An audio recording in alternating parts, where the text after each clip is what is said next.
Hi yours, మనకి తెలంగాణలో రైతు రుణమాఫీకి సంబంధించి కాసేపటి క్రితం ఒక న్యూస్ అయితే రావడం జరిగింది.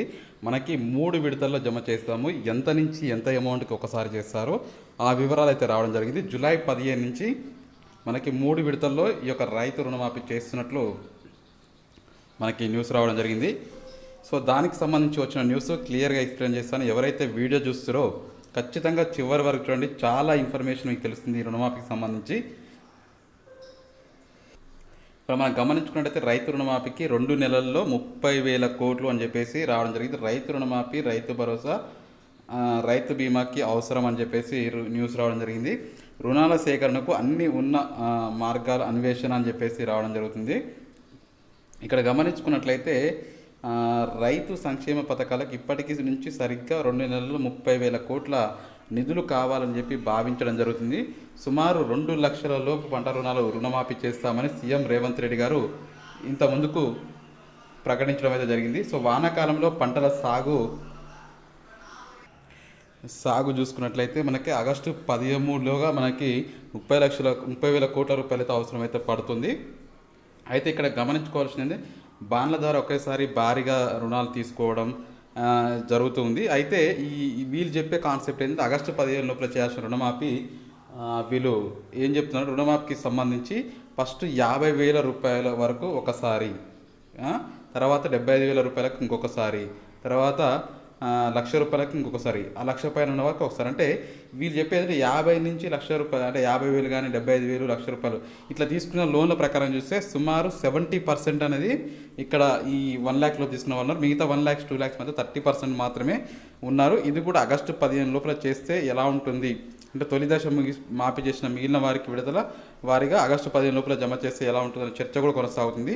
నిధుల లభ్యత స్పష్టత వచ్చినాకే రుణమాఫీ అర్హులైన జాబితా గుర్తింపు, చెల్లింపు విధానం ఖరారవుతుందని చెప్పేసి భావిస్తున్నారు. ఇక్కడ మనం గమనించుకున్నట్లయితే 2 నెలల్లో 30,000 కోట్ల రూపాయలు అవసరం ఉంది. 20,000 కోట్ల దాకా సొమ్మును బాండ్ల ద్వారా సేకరించి రుణమాఫీ పథకానికి చెల్లించవచ్చని రాష్ట్ర ప్రభుత్వం తాజాగా పరిశీలిస్తుంది. సో పరిమితికి లోబడి మాత్రమే బాండ్ల విక్రయం ద్వారా రుణాల సేకరణకి రిజర్వ్ బ్యాంకు అనుమతిస్తుంది. గత ఆర్థిక సంవత్సరం చూసుకున్నట్లయితే రాష్ట్ర ఈ పరిమితి కింద 49,000 రుణాలను తీసుకుంది. వాటిలో 2023 నుంచి ఆగస్టు వరకు 5 నెలల్లో గత ప్రభుత్వం 26,000 కోట్లను సేకరించింది. ప్రస్తుతం ఆర్థిక సంవత్సరంలో 50,000 కోట్ల మించి రుణాలను ఎఫ్ఆర్ఎంబీఏ పరిమితికి లోబడి సేకరించే అవకాశాలు ఉన్నాయి. సో వీటి నుంచి గత ఏడాది మాదిరిగానే ఆగస్టులోగా 40,000 కోట్లను తీసుకుంటే మరో 3 పథకాలకి సర్దుబాటు చేయడం సాధ్యమని అంచనా. 2024 నుంచి ఇప్పటి వరకు 8,200 కోట్ల బాండ్లను విక్రయం ద్వారా రాష్ట్రం సేకరించిందని న్యూస్ రావడం జరిగింది. సో కార్పొరేషన్ పేరుతో వచ్చేనా అని చెప్పి ఇంకొక న్యూస్ రాసుకున్నట్టు తెలుస్తుంది. కొత్తగా రైతు సంక్షేమ అభివృద్ధి కార్పొరేషన్ ఏర్పాటు చేసి దాని ద్వారా గ్యారంటీ ఇచ్చి ఒకేసారి 35,000 కోట్ల రుణం తీసుకునేందుకు అవకాశం ఉంటుంది. అయితే చర్చ కూడా కొనసాగుతుంది. ఇంతవరకు భారీగా రుణం ఇవ్వాలి అంటే దానికి అదే సంస్థ తిరిగి చెల్లిస్తుంది. దానికి అదే ఆదాయపు మార్గాలను సైతం స్పష్టంగా చూపించాల్సి ఉంటుంది. ఆ సంస్థ లేదా ఒక పథకం పేరుతో వచ్చే రుణ సొమ్మును దానికి మాత్రమే వినియోగించాలని, అలా చేయని పక్షంలో రాష్ట్ర ప్రభుత్వం పూచికత్తు ఇవ్వడం చెల్లదని చెప్పేసి ఇటీవల మనకి రిజర్వ్ బ్యాంకు చెప్పడం జరిగింది. అంటే ఎటు చూసినా కానీ ఇబ్బందులే ఎదురవుతుంది రాష్ట్ర ప్రభుత్వానికి. ఒక ఛాలెంజ్గా మారింది రుణమాఫీ. అయినా కానీ మేము ఈ ఛాలెంజ్ని ఎలా అయితే అలా కుదిరితే మేము ఆగస్టు 15 లోపే క్లియర్ చేస్తాము, ఆగస్టు 15 కల్లా రుణమాఫీ చేసి తీర్తామని చెప్పేసి ఏదైతే వాగ్దానం చేసిందో ఖచ్చితంగా కాంగ్రెస్ ప్రభుత్వం దీనివైపు అయితే అడుగులు వేస్తుందని చెప్పుకోవచ్చు. ఎందుకంటే మొదటి విడతలో 50,000, తర్వాత విడతలో 75,000, తర్వాత 1 lakh, ఆ తర్వాత 1 lakh to 2 lakh. అయితే ఇక్కడ గమనించాల్సింది ఏంటంటే ఓన్లీ క్రాప్ లోన్స్ తీసుకున్న వారికి మాత్రమే రుణమాఫీ చేయాలని చెప్పి భావిస్తుంది.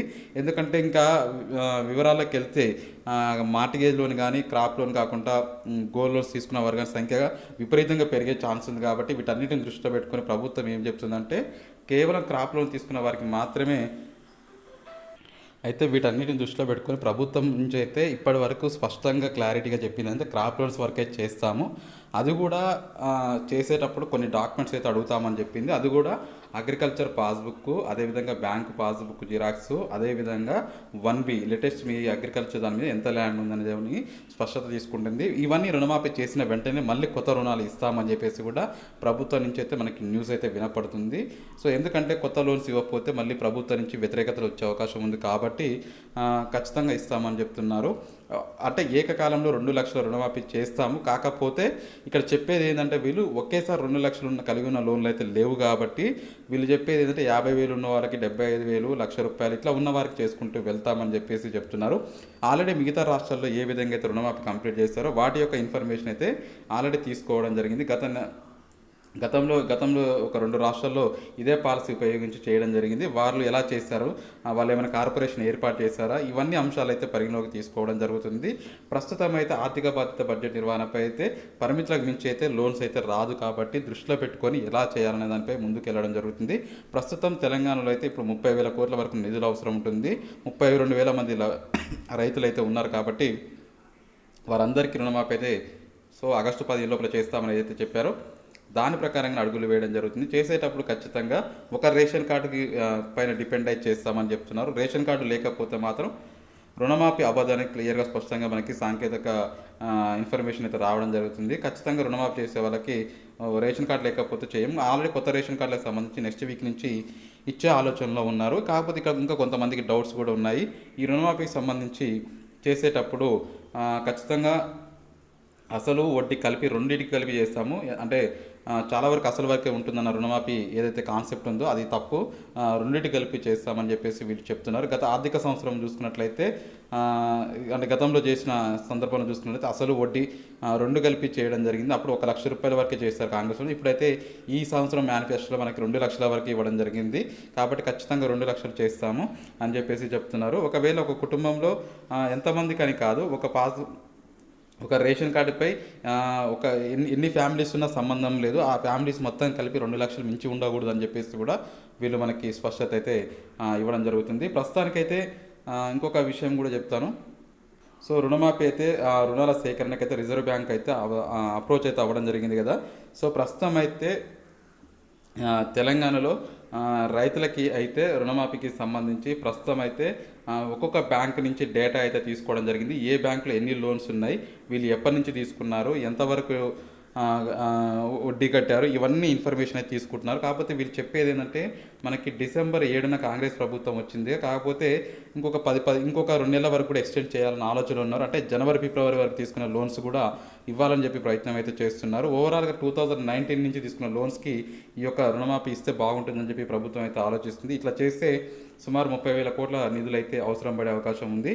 ప్రస్తుతం అయితే ఆల్రెడీ ప్రతి బ్యాంక్ నుంచి సమాచారం అయితే సేకరించడం జరిగింది. అంటే సేకరించిన సమాచారంతో ఏ విధంగా చేయాలి, వాళ్ళు డిఫాల్ట్లో ఉన్నారా లేదా, నెక్స్ట్ లోన్ ఇవ్వచ్చా లేదా, ఇవి కూడా చెక్ చేసుకొని నెక్స్ట్ ఇవ్వాలా అనే దాని గురించి కూడా చర్చలు అయితే చేయడం జరుగుతుంది. ప్రస్తుతం అయితే ఆగస్టు 15 లోపల ఈ బీమాకి, అదేవిధంగా రైతు బంధు, అదేవిధంగా ఈ రైతు రుణమాఫీ ఈ 3 కంప్లీట్ చేస్తాము. రైతులను అయితే వెనకకు చూసే ప్రసక్తే లేదు కాంగ్రెస్ ప్రభుత్వం అని వీళ్ళు చెప్తున్నారు. కాంగ్రెస్ ప్రభుత్వం నుంచి ఖచ్చితంగా రైతులకి మేలే జరుగుతుంది. ఎవరైతే ఇది అవ్వదు అన్న వాళ్ళకి దృష్టిలోకి మేము అయ్యేటట్టు చేసి చూపిస్తామని చెప్తున్నారు.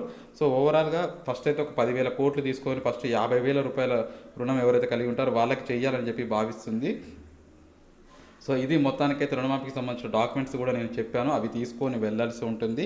ఒకేసారి ఏకకాలంలో క్రాప్ లోన్ తీసుకున్న వారికి 2,00,000 చేస్తారు. ఆ పైన కనుక ఉన్నట్లయితే మీరు మీ సొంతంగా అమౌంట్ అయితే కట్టాల్సి ఉంటుంది. అదే సమయంలో కట్టి అప్పుడు మీరు ఎన్ఓసి తీసుకోవాలి. తీసుకుంటేనే నెక్స్ట్ మళ్ళీ రుణం పొందే ఛాన్స్ అయితే ఉంటుంది తప్ప మళ్ళీ రుణం పొందలేరు. కాబట్టి ఎన్ఓసి అంటే మీరు నో ఆబ్జెక్షన్ సర్టిఫికేట్ తీసుకోవాల్సి ఉంటుంది. అంటే లోన్ క్లోజ్ అయినట్టు అట్లా చేసుకొని కొత్త లోన్ మళ్ళీ తీసుకునే అవకాశం ఉంటుంది. ఇది మొత్తానికైతే తెలంగాణ రుణమాఫీకి సంబంధించి పూర్తి సమాచారం చెప్పడం జరిగింది. లైక్, సబ్స్క్రైబ్, షేర్ చేయండి. Thank you for watching. Have a nice day.